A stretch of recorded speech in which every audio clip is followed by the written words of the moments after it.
This is Thaddeus, Cedric. and this is World History News. Now to the negative consequences of Vietnam and India, and the consequences will start with Cedric Dortch. What was the main consequence of the independence movement in Vietnam? There were 58,000 Americans killed and over 304,000 wounded. Amputations and wounds were 300% higher than in World War II, and 75,000 Vietnam veterans were disabled. Though having many positive and negative effects, the legacy of imperialism in India. Starting off the bad news, India lost money in a few ways. A major way is war with the British. Wars are not cheap, you know. Britain ruined India's economy. Imagine having a lot of resources and generally it would cost less because it has an abundant amount. Well, this is the case because Britain had better quality resources for less due to mass production. Just think about it. The more rare items are, the more costly. The continuation of being economically oppressed.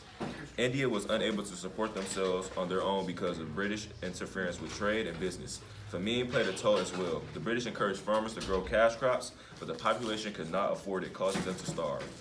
There was a scarcity of democracy, though the British controlled the government and did not allow them to have a say and be a part of politics or run politics powers.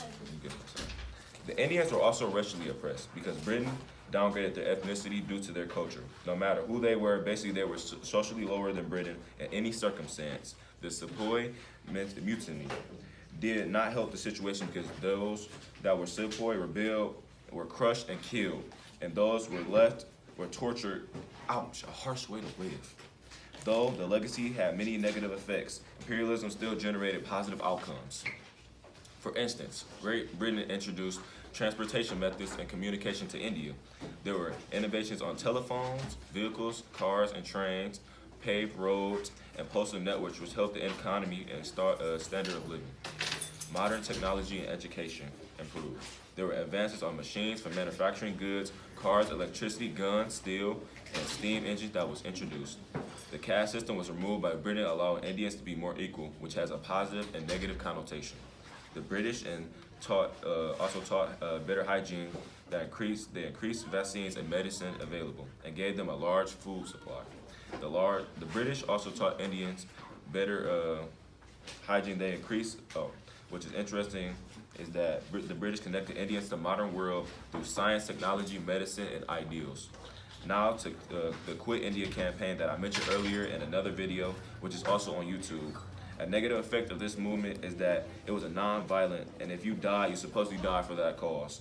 Based on prior knowledge on this previous viewings of this movement, you could be beat, thrown, or even harmed, but for the right reasons, which compares to MLK's method to emphasize civil rights to the people. One major positive that people view violence against people who stand up and do not fight back almost as you were seeing as the second reaction.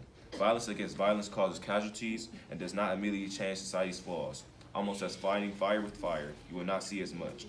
But you will see a marshmallow versus fire, which Gandhi wanted people to see. Now to Cedric, you can stop the video.